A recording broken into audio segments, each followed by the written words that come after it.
نحمده ونصلي على رسوله الكريم أما بعد فأعوذ بالله من الشيطان الرجيم بسم الله الرحمن الرحيم الحمد لله نحمده ونستعينه ونستغفره ونؤمن به ونتوكل عليه ونعوذ بالله من شرور أنفسنا ومن سيئات أعمالنا من يهده الله فلا مضل له ومن يضلله فلا هادي له ونشهد أن لا إله إلا الله وحده لا شريك له ونشهد أن سيدنا محمدا عبده ورسوله أرسله بالهدى ودين الحق ليظهره على الدين كله وكفى بالله شهيدا خصوص على أفضلهم وخاتم النبيين محمد الأمين وعلى آله وصحبه أجمعين فصلى الله عليه وسلم تسليما كثيرا أما بعد رب يسر ولا تعسر وتمم بالخير رب اشرح لي صدري ويسر لي أمري واحلل عقدة من لساني يفقه قولي ربی زدنی علما۔ انشاءاللہ آج ہم لوگ سورہ قاریہ کی تفسیر دیکھیں گے، اور یہ جو جتنی صورتیں ابھی ہم پڑھ رہے ہیں ان سب میں قیامت کا تذکرہ ہے کہ وہ منظر کتنا ہولناک، کتنا ڈراونا منظر ہوگا، کس طرح سے ہر انسان خوف زدہ ہوگا کہ میرے ساتھ اب کیا ہونا ہے۔ ٹھیک ہے، تو یہ سورہ جب آپ لوگ سنیں گے، ٹھیک ہے، بہت غور سے سنیے گا، اور جو لوگ نہیں سن پاتے ہیں وہ لوگ ریکارڈنگ سنیں، اور یہ ریکارڈنگ آپ لوگ اپنے فیملی ممبرز کو، آپ کی جتنی بہنیں ہیں، ٹھیک ہے، آپ کی فرینڈز ہیں، خالہ ہیں، پھوپھی ہیں، ان کو فارورڈ بھی کیا کریں کہ دیکھیں قیامت میں ہمارے ساتھ کیا ہوگا۔ ٹھیک ہے، تو ایٹ لیسٹ کچھ تو پتہ چلے نا کہ قیامت میں کیا ہونا ہے، جس کی تیاری ہم نے کرنی ہے، اور وہ آپ کے لیے صدقہ جاریہ ہوگا، میرے لیے بھی ہوگا، اور آپ کے لیے بھی انشاءاللہ ہوگا۔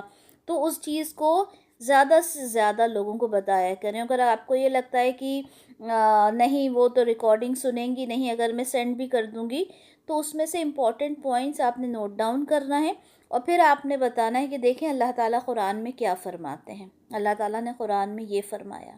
ٹھیک ہے، تو سب سے پہلے ہم اس کا لفظی ترجمہ دیکھ لیتے ہیں، اور پھر انشاءاللہ تفسیر دیکھیں گے۔ بسم اللہ الرحمن الرحیم۔ القارعہ، القارعہ کا مطلب کیا ہوتا ہے؟ کھڑ کھڑانے والی، یا پھر وہ عظیم حادثہ، ٹھیک ہے، یعنی وہ عظیم حادثہ۔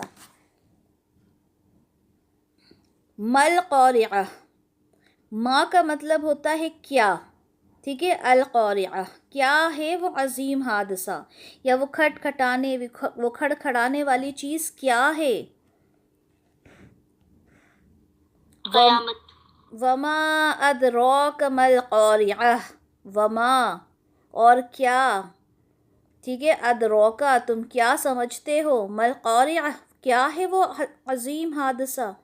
اللہ تعالیٰ اس بات کو کرنے سے پہلے اللہ نے 3 آیتوں میں کہا وہ عظیم حادثہ، ٹھیک ہے، کیا ہے وہ عظیم حادثہ، پھر کہا تم کیا جانو کیا ہے وہ عظیم حادثہ۔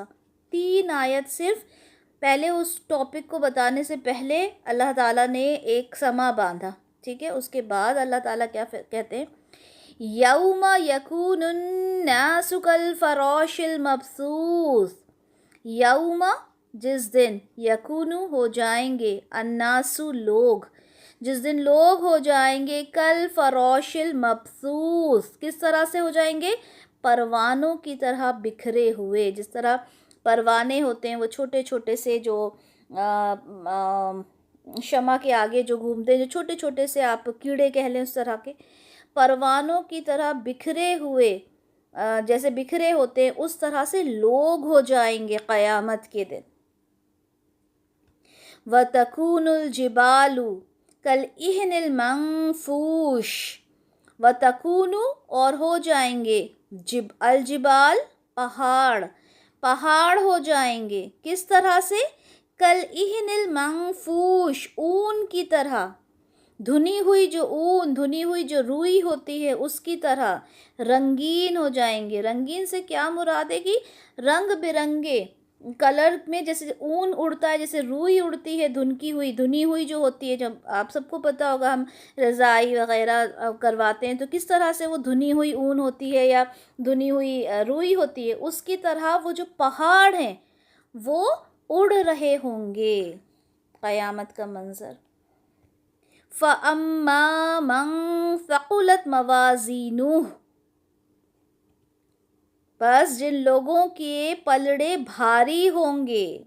میزان کہتے ہیں ترازو کو، ناپنے والی چیز کو. اسکیل جسے ہم بولتے ہیں، ترازو جس کو ہم بولتے ہیں. تو جس کے پلڑے بھاری ہوں گے، بھاری یعنی نیکی والا حصہ، تو جس کے پلڑے بھاری ہوں گے یعنی جس کی نیکیاں زیادہ ہوں گی، ان کے لیے کیا ہوگا؟ فَهُوَ فِي عِيشَةٍ رَاضِيَةٍ، تو وہ عیش میں ہوں گے، اپنی پسندیدہ زندگی گزار رہے ہوں گے. وَأَمَّا مَنْ خَفَّتْ مَوَازِينُهُ، اور جس کے خفت ہلکے ہوں گے، موازینُهُ جن کے وزن ہلکے ہوں گے یعنی جن کے پاس نیکیاں کم ہوں گی. فَأُمُّهُ حَاوِيَةٌ، تو اس کا ٹھکانہ حاویہ ہے، اس کا ٹھکانہ حاویہ ہے. وَمَا أَدْرَاكَ مَا هِيَ، اور تم کیا جانو وہ کیا ہے. حاویہ کیا ہے تمہیں کیا پتا؟ نار حامیہ، وہ آگ ہے دہکتی ہوئی. ہم نے پہلے بھی پڑھا تھا، ہے نا. یہ ساری جتنی صورتیں ہیں اس کو اگر ہم دیکھیں تو ان ساری صورتوں میں یہی چیز بیان کی گئی ہے کہ سدھر جاؤ، سنبھل جاؤ، وقت آ گیا ہے، قیامت بہت قریب ہے. آپ کی کل آنکھیں بند ہو جائیں آپ کے لیے تو قیامت آپ کی اسی دن سے شروع ہو جاتی ہے. تو سنبھل جاؤ. جن کی نیکیاں کم ہوں گی ان کے لیے حاویہ ہے. حاویہ کیا ہے؟ نار حامیہ، دہکتی ہوئی آگ ہے. تو یہ ہے پوری سورہ.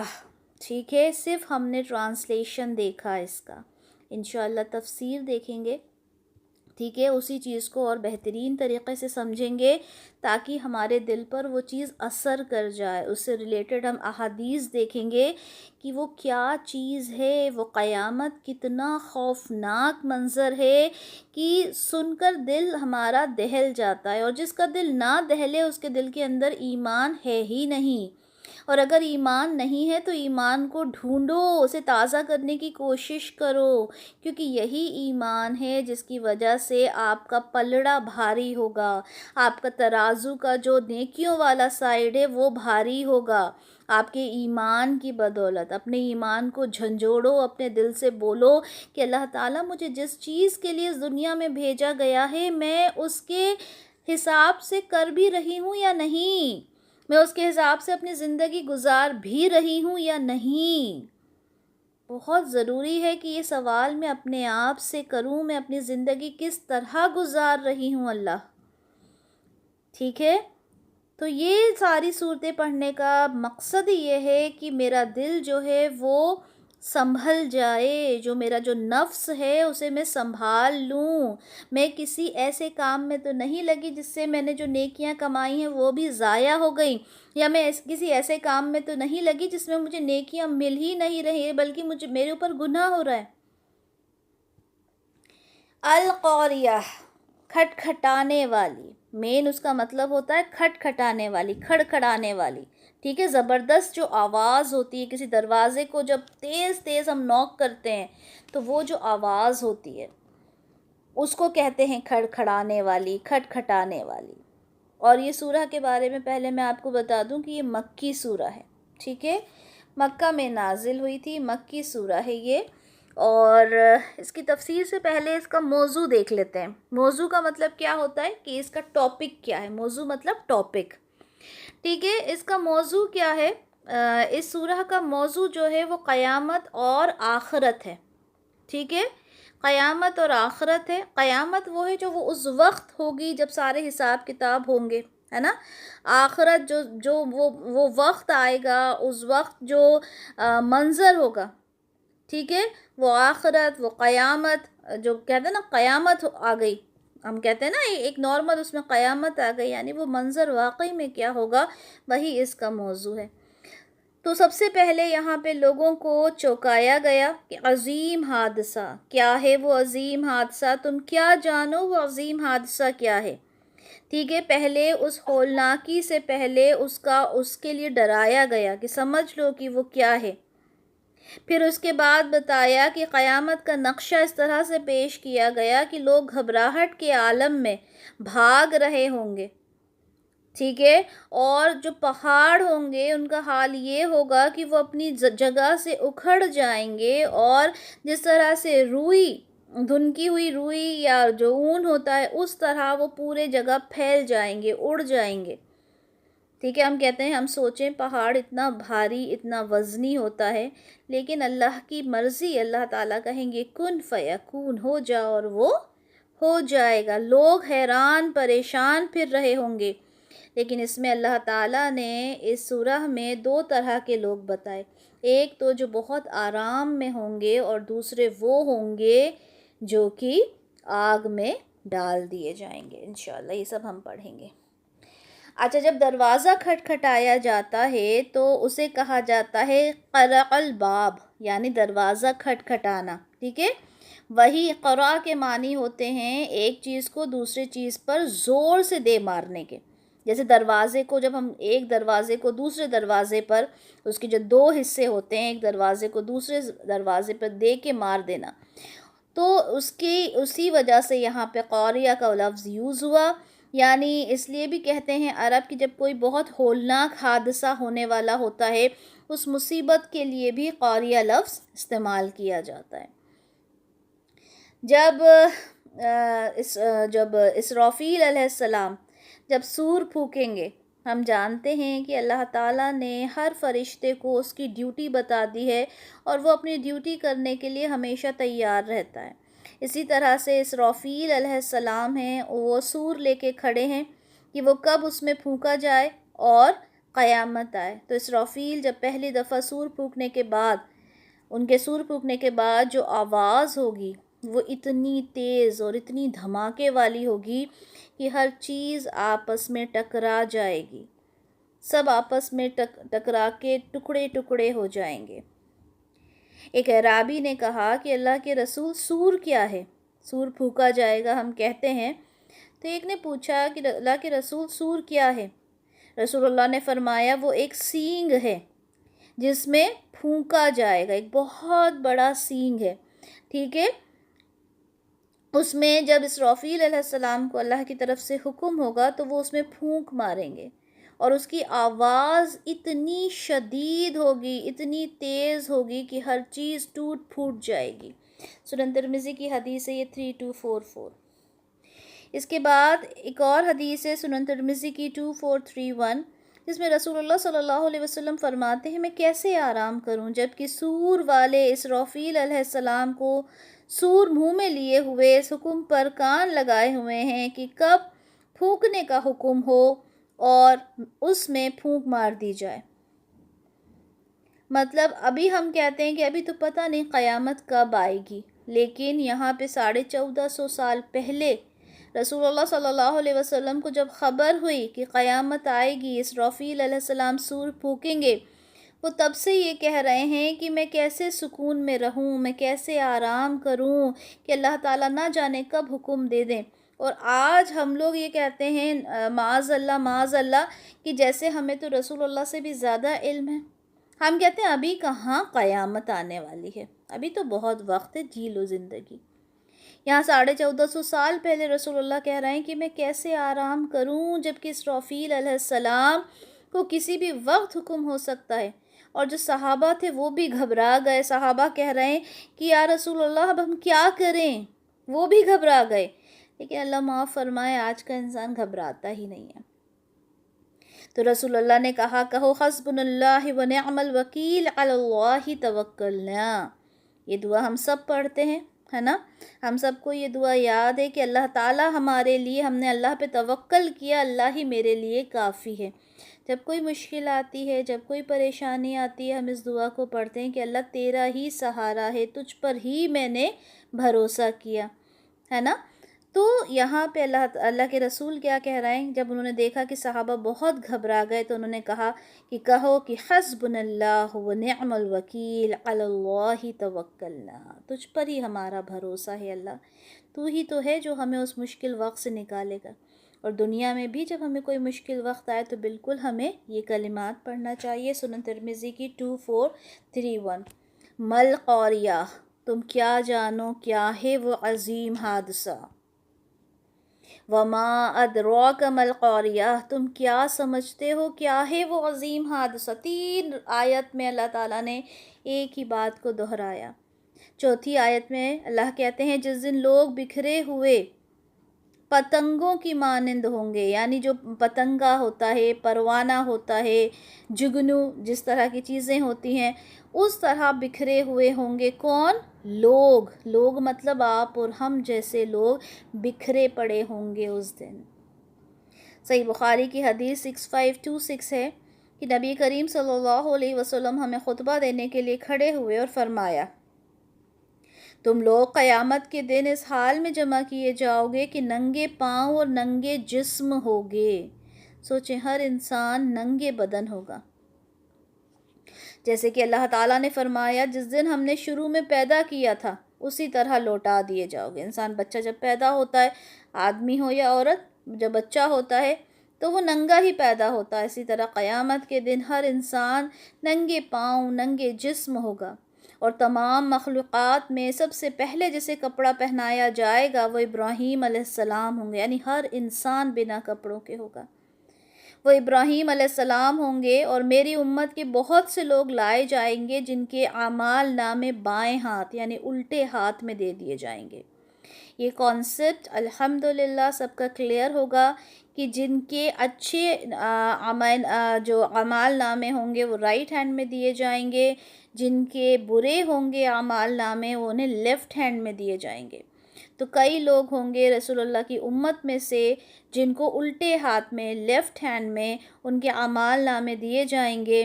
میں اس پر کہوں گا، یعنی رسول اللہ کہیں گے، اے میرے رب یہ تو میرے ساتھی ہیں، یعنی میری امت کے لوگ ہیں۔ اللہ تعالیٰ فرمائیں گے تمہیں نہیں معلوم انہوں نے تمہارے بعد کیا کیا نئی بدعات نکالی تھی۔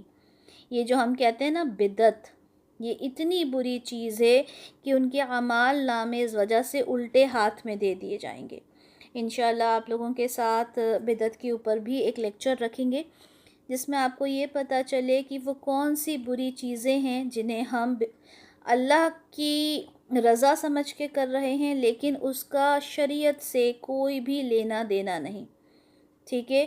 بدعت کیا ہوتی ہے؟ بدعت ہر وہ کام جسے ہم نیکی سمجھ کے کر رہے ہیں لیکن اس کا کوئی بھی اسلام سے ریلیشن نہیں ہوتا، وہ بدعت ہوتی ہے۔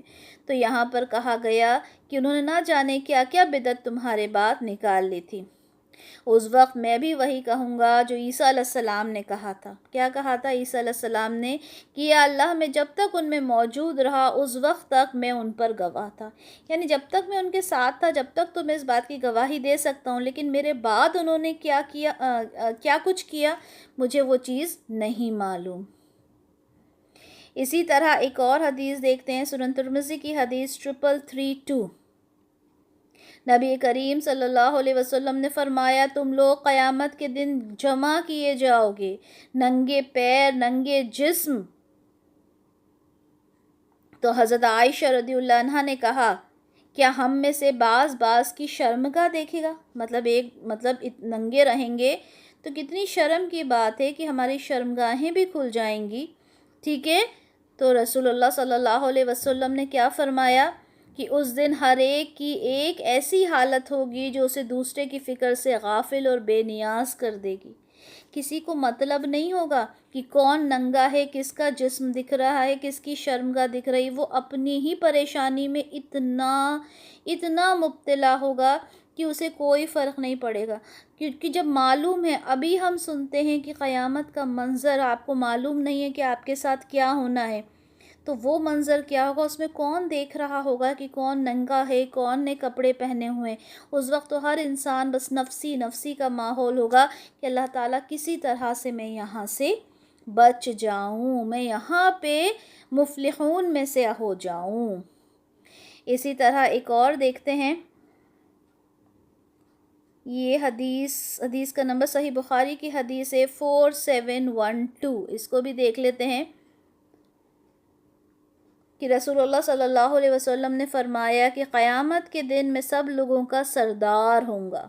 تمہیں معلوم بھی ہے کہ یہ کون سا دن ہوگا؟ اس دن دنیا کے شروع سے قیامت کے دن تک ساری خلقت ایک چٹیل میدان میں جمع ہوگی.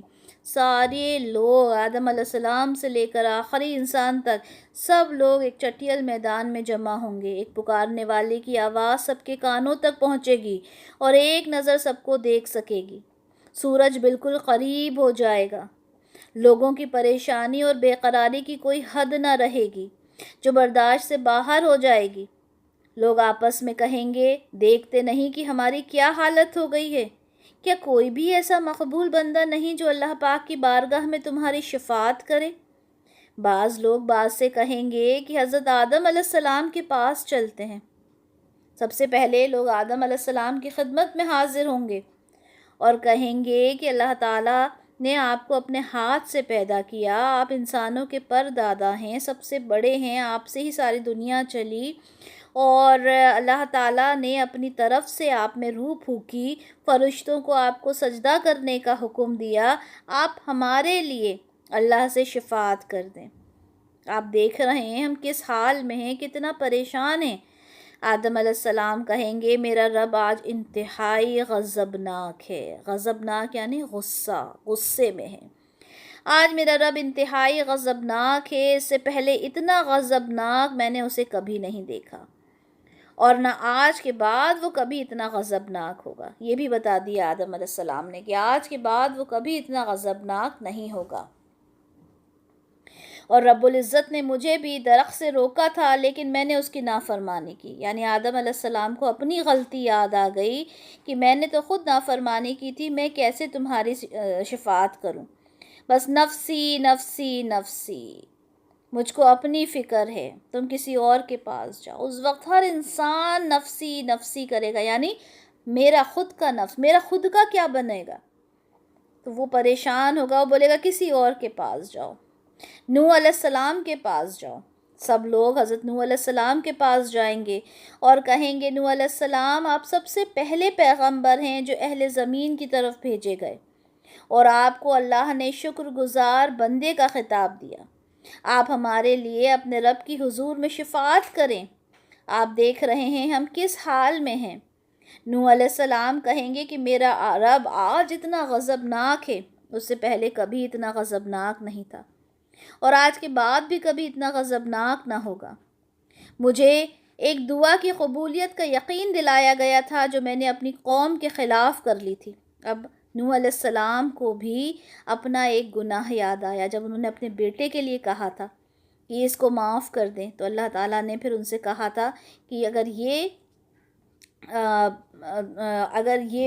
اس طرح سے کرے گا، یہ بھی اگر اللہ کی نافرمانی کرے گا تو ہم اس کو بھی نہیں بخشیں گے. تو انہیں بھی اپنا گناہ یاد آ گیا. پھر انہوں نے کہا نفسی نفسی نفسی، آج تو مجھے اپنے نفس کی فکر ہے، تم کسی اور کے پاس جاؤ، ابراہیم علیہ السلام کے پاس چلے جاؤ. سب لوگ ابراہیم علیہ السلام کے پاس جائیں گے اور کہیں گے ابراہیم علیہ السلام اللہ کے نبی ہیں، خلیل ہیں، اللہ کے دوست کا ان کو لقب ملا، آپ اللہ کے خلیل ہیں، آپ ہماری شفاعت کیجئے. آپ دیکھیں ہم کس حالت میں ہیں، کس طرح سے ہم ہو رہے ہیں، ہمارے لیے آپ سفارش کریں. ابراہیم علیہ السلام کہیں گے کہ آج تو میرا رب بہت غضبناک ہے. اتنا غضبناک تو وہ پہلے کبھی نہ تھا اور بعد میں بھی کبھی نہ ہوگا. لیکن میں نے 3 جھوٹ بولے تھے جسے ہم توریہ کہتے ہیں. انشاءاللہ جب میں آپ کو سیرت پڑھواؤں گی تب میں انشاءاللہ بتاؤں گی کہ وہ 3 انہوں نے جھوٹ کیوں بولے تھے، کیا ریزنز تھے اس کے. تو انہیں وہ اپنے 3 جھوٹ یاد آ جائیں گے اور وہ کہیں گے نفسی نفسی نفسی، مجھے اپنے نفس کی فکر ہے، کسی اور کے پاس جاؤ، موسیٰ علیہ السلام کے پاس چلے جاؤ. جب لوگ موسیٰ علیہ السلام کے پاس جائیں گے اور کہیں گے موسیٰ آپ اللہ کے رسول ہیں، آپ نے ان سے کلام کیا، کیونکہ ہر ایک رسول کو کچھ نہ کچھ ایک فضیلت دی گئی تھی۔ موسیٰ علیہ السلام کی فضیلت یہ تھی کہ انہوں نے اللہ سے کلام کیا تھا۔ انہوں نے کہا کہ آپ اللہ سے کلام کر چکے ہیں، آپ ہماری سفارش کر دیں۔ موسیٰ علیہ السلام کہیں گے کہ آج اللہ تعالیٰ بہت غضبناک ہے، نہ کبھی ہوا نہ کبھی ہوگا، لیکن میں نے تو ایک شخص کو قتل کر دیا تھا، جبکہ مجھے اللہ کی طرف سے اس کا کوئی حکم نہیں ملا تھا۔ یعنی انہیں بھی اپنا ایک گناہ یاد آیا، اور وہ کہیں گے نفسی نفسی نفسی، مجھے اپنے نفس کا ڈر ہے، کہیں اور چلے جاؤ، عیسیٰ علیہ السلام کے پاس چلے جاؤ۔ لوگ عیسیٰ علیہ السلام کے پاس جائیں گے اور عیسیٰ علیہ السلام سے بھی وہی سب بات کہیں گے آپ تو اللہ کی طرف سے بھیجے ہوئے روح ہیں، آپ نے تو بچپن میں ماں کی گود میں لوگوں سے بات کی تھی، آپ ہماری سفارش کریں۔ عیسیٰ علیہ السلام کہیں گے آج تو رب جتنا غضبناک ہے اتنا کبھی نہ ہوا نہ کبھی ہوگا، اور آپ کسی لغزش کا ذکر نہیں کریں گے، آپ اپنی کسی بھی گناہ کا یا کوئی ایسی بات کا ذکر نہیں کریں گے جو آپ سے ہوئی، لیکن آپ کچھ نہیں کہیں گے، آپ بس کہیں گے نفسی نفسی نفسی، میرے پاس سے چلے جاؤ، کسی اور کے پاس جاؤ، محمد کے پاس چلے جاؤ صلی اللہ علیہ وسلم۔ تو سب لوگ رسول اللہ صلی اللہ علیہ وسلم کے پاس آئیں گے اور کہیں گے محمد صلی اللہ علیہ وسلم، آپ اللہ کے رسول، آخری پیغمبر، اللہ نے آپ کے اگلے پچھلے تمام گناہ معاف کر دیے، اپنے رب کے دربار میں ہماری شفاعت کیجیے۔ آپ خود ملاحظہ فرما سکتے ہیں کہ ہم کس حال میں ہیں۔ رسول اللہ صلی اللہ علیہ وسلم نے فرمایا کہ آخر میں آگے بڑھوں گا اور عرش تلے پہنچ کر اپنے رب کے لیے سجدہ کروں گا، پھر اللہ تعالیٰ مجھ پر اپنی حمد اور حسن ثنا کے دروازے کھول دے گا، اور مجھ سے پہلے کسی کو وہ طریقے نہیں بتائے گئے تھے۔ پھر کہا جائے گا اے محمد اپنا سر اٹھائیے، مانگیے آپ کو دیا جائے گا، شفاعت کیجیے آپ کی شفاعت قبول کی جائے گی۔ میں اپنا سر اٹھاؤں گا، عرض کروں گا اے میرے رب میری امت، اے میرے رب میری امت پہ کرم کیجیے۔ کہا جائے گا محمد اپنی امت کی ان لوگوں کو جن پر کوئی حساب نہیں ہے جنت کے داہنے دروازے سے داخل کیجیے۔ حدیث کے الفاظ سنیں، جن پر کوئی حساب نہیں ہے انہیں جنت کے داہنے دروازے سے داخل کیجیے۔ ٹھیک ہے، یہاں یہ نہیں کہا کہ جو گناہگار ہوں گے انہیں لے جائیں، کہا جن پر کوئی حساب نہیں جنت کے داہنے دروازے سے داخل کیجیے، ویسے انہیں اختیار ہے جس دروازے سے چاہیں داخل ہو جائیں۔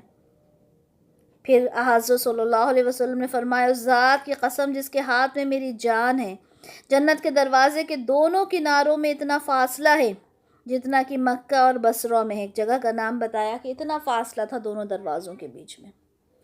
اسی طرح سے پوری حدیث اسی طرح سے ہے، کچھ الگ الفاظ کے ساتھ۔ صحیح بخاری کی حدیث 4476 میں ہم دیکھتے ہیں کہ جب سارے انبیاء کے پاس سے ہو کر رسول اللہ صلی اللہ علیہ وسلم کے پاس آئے، ان سے کہا تو رسول اللہ کہتے ہیں کہ میں ان کے ساتھ جاؤں گا، اپنے رب سے اجازت چاہوں گا، مجھے اجازت مل جائے گی، پھر میں اپنے رب کو دیکھتے ہی سجدے میں گر پڑوں گا، اور جب تک اللہ چاہے گا میں سجدے میں رہوں گا۔ پھر مجھ سے کہا جائے گا کہ اپنا سر اٹھاؤ، جو چاہے مانگو تمہیں دیا جائے گا، جو چاہو کہو تمہاری بات سنی جائے گی، شفاعت کرو تمہاری شفاعت قبول کی جائے گی۔ میں اپنا سر اٹھاؤں گا اور اللہ کی حمد بیان کروں گا جو مجھے اس کی طرف سے سکھائی ہوگی۔ الفاظ پہ بہت غور کیجئے گا، یہاں پر کیا کہا گیا؟ جو اللہ نے مجھے سکھایا میں وہی کہوں گا، جو تعریف مجھے اللہ نے سکھائی میں وہی کہوں گا، جتنا لمبا سجدہ اللہ چاہیں گے اتنا لمبا سجدہ میں کروں گا، میں اپنا سر اٹھاؤں گا اور اللہ کی وہ حمد بیان کروں گا جو مجھے اس کی طرف سے سکھائی گئی، اس کے بعد شفاعت کروں گا اور میرے لیے ایک حد مقرر کر دی جائے گی، ایک لمٹ بتا دی جائے گی، میں انہیں جنت میں داخل کرواؤں گا، پھر جب واپس آؤں گا تو اپنے رب کو پہلے کی طرح دیکھوں گا اور شفاعت کروں گا، اس مرتبہ پھر میرے لیے حد مقرر کر دی جائے گی جنہیں میں جنت میں داخل کرواؤں گا،